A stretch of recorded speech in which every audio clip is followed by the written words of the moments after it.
কারণ বিল্ডিং যখন পানিটা শুষে নেবে ধানও, কাজে এইটা আমাদের দূর করতে হলে এটা আমার মনে হয় যে আরসিসি ড্রেন করে পানিটা বের করে দিতে হবে।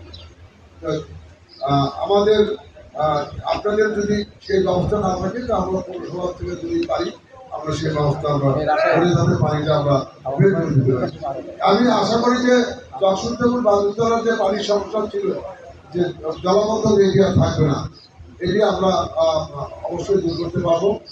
আর আজকে আমার সাংবাদিক বন্ধুদের বলতে চাই যে বগুড়া আমাদের মহান স্বাধীনতা ঘোষক শহীদ রাষ্ট্রপতি জিয়া রহমানের জেলা বগুড়া, আমাদের সাবেক প্রধানমন্ত্রী দেশের ছিল খালেদা জিয়ার শ্বশুরবাড়ি এবং তার নির্বাচনী এলাকা বগুড়া, এবং আজকের মাননীয় প্রধানমন্ত্রী আমাদের বগুড়ার সুযোগ্য সন্তান যারা তারেক রহমান এই বগুড়ার সন্তান, বগুড়ার সদর থেকেই তিনি নির্বাচন করেছেন এবং বিপুল করে এমপি নির্বাচিত হয়েছেন।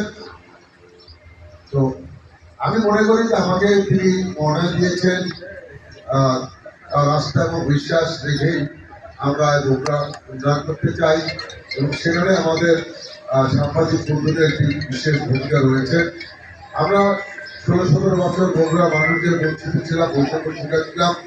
আমরা সেই স্থান থেকে আমরা বেরিয়ে এসেছি। ইতিমধ্যে মাননীয় প্রধানমন্ত্রী ঐতিহাসিক আলমুনিসার খেলার মাঠে তার জনসভায় অনেকগুলো প্রকল্পের কথা বলেছেন। ইতিমধ্যে বগুড়া সিটি কর্পোরেশন ঘোষণা করেছেন। আমরা আশা করছি আগামী 7 তারিখে বিকালের বৈঠকে সেটি উদ্বোধন হবে, এবং 7 তারিখ না হলেও 8 তারিখে গেজেট হবে।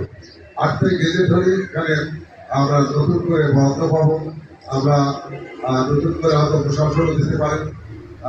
কাজেই আমরা এই পরিষেবাটাকে মাস্টার প্ল্যান অনুযায়ী আমরা উন্নত করতে চাই। ইতিমধ্যেই আমি মেয়র থাকাকালীন অবস্থায় মাস্টার প্ল্যানের জন্য আবেদন করেছিলাম। আমি দুদিন আগেও আমাদের এডিশনাল সেক্রেটারিকে আমি এই ব্যাপারে অবহিত করেছি। তিনি বলেছেন স্যার কাজ অর্ধেক হয়েছে, মানে একটা মাস্টার প্ল্যান করতে অনেক সময় লাগে। আমার এখান থেকে যত রিকোয়ারমেন্ট ছিল সেগুলো দেওয়া হয়েছে, দিয়েছে। মাস্টার প্ল্যান অনুযায়ী আমাদের বগুড়াকে ফেলে নতুন করে সাজাতে হবে। আমরা ওই বিচ্ছিন্নভাবে আর কাজ করতে চাই।